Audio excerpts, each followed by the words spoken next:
We are your home theater and AV questions answered. This is AVRant. Want your home theater or AV question answered by Tom and Rob? Send it to question@avrant.com. Welcome to AVRant. I'm Tom Andry, and I'm here with Rob H. Dave on Twitter. Dave asks a couple of questions. First, what is the purpose of the RS-232 port on the back of some receivers? Well, Dave, that is not for you. Don't touch it. What it is a control port, and custom installers. Old control port. Yeah, I don't even know who. People still use it, I'm sure. Oh yeah, for Crestron, for AMX. So what basically happens is you can plug devices or your computer into this port and use and send commands directly to the receiver to do certain things that are much more granular than what you can do through a remote. You can go straight in and change some settings here and there.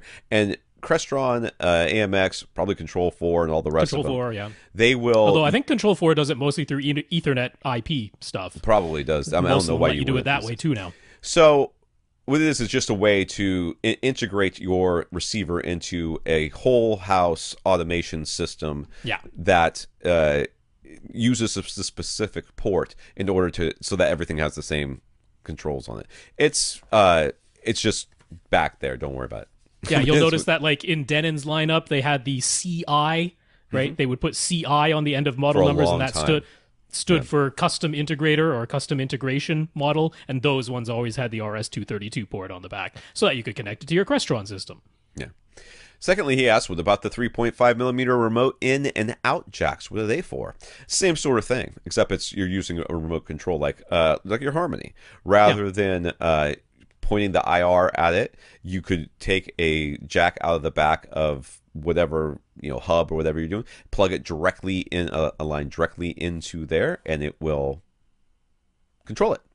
And then the out is to go out to other devices as well. Yeah. So yeah, it's a relay, particularly for when you have equipment that's out of the line of sight of your infrared remote. So if you have these remote in and out jacks, as long as you have one device that is within the line of sight of your infrared remote, then it can relay the infrared commands to any other devices that have these remote in and out jacks. It's just a mono 3.5mm cable. That's all it is. Very, very simple thing. Same cable as the trigger jacks. I was going to say, I was just about to say it. When you email us back about the trigger jacks, those those are the same sort of thing. It basically says, hey, the receiver's on. Whatever's on the other end of this, you can turn on as well. And it's usually an amplifier. So what we use those for. Oh, but sometimes it's a drop-down motorized screen, right? You can use it for that as well. When you turn this on, here's a trigger signal to...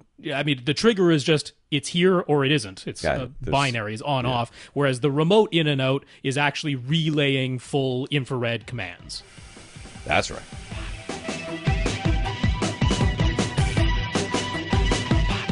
Want your question answered? Send it to question@avrant.com.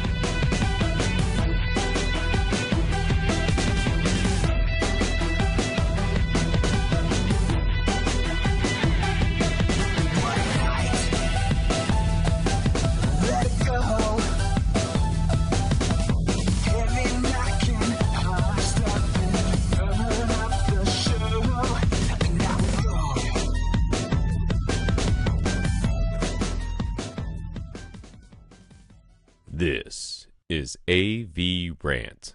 Now go out and listen to something.